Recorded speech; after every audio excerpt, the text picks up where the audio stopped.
хэлцээр гэрээг дэмжиж байгаа. За Монгол улс нийгмийн хамгааллын чиглэлээр 7 улстайгаа ингээд гэрээ байгуулах гэж байгаа юм байна.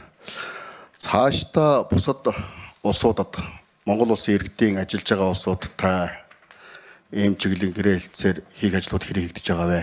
Хөдөлмөрийн яам энийг тодорхойлсон нэгдүгürt. Хоёрдугаарт Монгол улсад өөрсдөө энэ ажил хүчний асуудал дээр нэлээд янз бүрийн маргаантай сэдвүүд явдаг. Ялангуяа ажил олгогчдын дунд бол ажил хүчний хомсдолд орчлоо.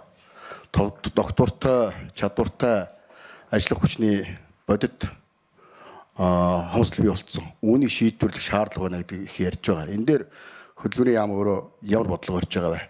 Монгол улсад ажилласан гадаад улсын иргэдийг үүнтэй адилханаар бас дүүцүүлдэг хэлцээр эрх зүйн актууд бас бий юу? Одоо энэ ямар улсууд дээр байна вэ? Энэ дээр тодорхой судалгаа юу байна? За тодруулаад хэлбэл энэ Казахстан улстай хийж байгаа энэ хэлцээр гэрээнд ямар давуу талууд бий болж байгаа вэ? Өөрөөр хэлбэл Казахстан улсад ажиллаж амьдарч байсан иргэд за мөн одоо Монгол улсад ажиллаж амьдарч байсан иргэдийн хооронд энэ гэрээ хэлцээр байгуулснаар ямар сайн давуу нөхцөлүүд бий болж байгаа гэдгийг тодруулж хэлж өгөөч гэж асууж байна. За, Батсумбарлагчны асуултанд хариулъя. Яамнаас ажлын хэсгээс 6 номер албан тушаал нэрээ танилцуулаад асуултанд хариулаарай. За, 6 номер.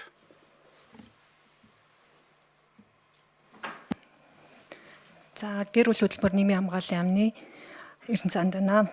За, Монгол улс одоогийн байдлаар бол Оросын холбооны улс, бүгд найрамдах Австри улс, Австрали улсуудтай бол хэлцээр үе шатанд явж байна. Тухайлбал Австрали улстай бол энэ хавар гэрээ хэлцээрийг бол сойрхон батлаад зурсан байгаа. Австрали улс бол хэлцээрийн үе шатанд явж байгаа бөгөөд эх 7 хоногт ирж бичлэн хэлцээр бол хийгдэхээр байгаа. Оросын холбооны улсын хэлцээрийг бол эхний ээлжинд бол хоёр талаасаа бол тохиролцсон. Одоо засгийн газрын хуралдаанд оруулахад бэлдээд яамдуудаа санал авах үе шатанд явж байна.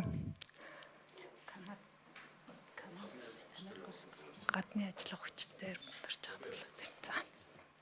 За нэмж хариулт өгье. Абубакир Саад.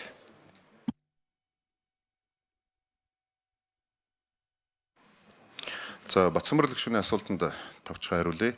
За Монгол улсад гадаадын ажил хүчийг ажилуулах талаар за яг өнөөдөр гадаадын харьяат мөн одоо манай хөдөлмөр халамж үйлчилгээний ерхий газар гээд хууль зүйн яам болон гэр бүл хөдөлмөрийн хамгааллын яамнаас ажлын хэсэг гарч ажиллахаар болж байгаа.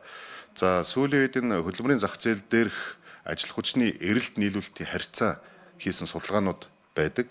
За яг одоо хөдөлмөрийн насанд хүрсэн иргэдийн маань хэдэн хувь яг ажлын байр дээр доктортой ажиллаж байгаа ажлын байрууд нь юу байна? Шинээр одоо энэ эдийн засаг өсөж байгаатай холбоотой, хүн ам өсөж байгаатай холбоотой шинээр бий болох ажлын байруудад бид нар яаж ажил хүчээ бэлтгэх ёстой? Энэ дээр бид нар гадны ажил хүчний одоо ажиллах туршлага, мөн одоо гадны ажиллах хүчийг Монгол улсад орж ирээд одоо виз мэдүүлэхээс эхлээд мөн гадны ажил хүчний төлбөрийн асуудал хүртэл яригддаг. Эдгээр одоо зохицуултуудыг илүү ойлгомжтой түргэн шуурхай үйлчилгээ үзүүлэх, Монгол улсад дутагдж байгаа ажиллах хүчийг яаж нөхөх үү? Абубакир Саад гүйцэж хариулъя. Тийм учраас энэ асуудал бол яг одоо цаг үе болсон ажил засгийн газар шинээр байгуулагдаад ерөнхий сайдын зүгээс өгсөн чиглэл бол энэ ажил хүчний эрэлт нийлүүлэлтийн асуудлыг цэгцлээ. Монгол улсад тэртээ одоо ажиллах хүч хийчиж болох ажлын байрыг гадаадаас одоо ажиллах хүчээр нөхөх байдлаар явмааргүй байна. Тэдгээрийн одоо ноу хау илүү чадварыг одоо энд нутагшуулж үлдээх тал дээр бодлогоо нэг чихтэй болгох гэж үүрэг даалгавар өгсөний хүрээнд өнөөдөр ингээд хоёр яамнаас хамтарсан ажлын хэсэг гарч ажиллаад виз мэдүүлэхээс нь ахуулаад бусад одоо бичих баримтын болоод ямар нэгэн хүн суртал одоо үүсэхгүйгээр зохицуулах журам нь одоо энэ сарда багтаад бид нар зохицлээд ажиллаад явна. За Батсумбарлагч нэмж тодорхойлъя. За нэгдүгээр энэ 3 дугаар асуултанд хариулт өгсөнгөө. Өөрөөр хэлбэл энэ гэрээ хэлцээр хийгдснээр Казахстан улсын иргэдэд, Монгол улсын иргэдэд яг ямар давуу нөхцөл сайн одоо байдал бий болж байгаа вэ? Хоёр дахь юм тэр сая 6 номер дээр хариуллаа шүү дээ. бид нар төгсөн материал дээр болохоор Оросын холбооны улстай хэлэлцээр хийчихсэн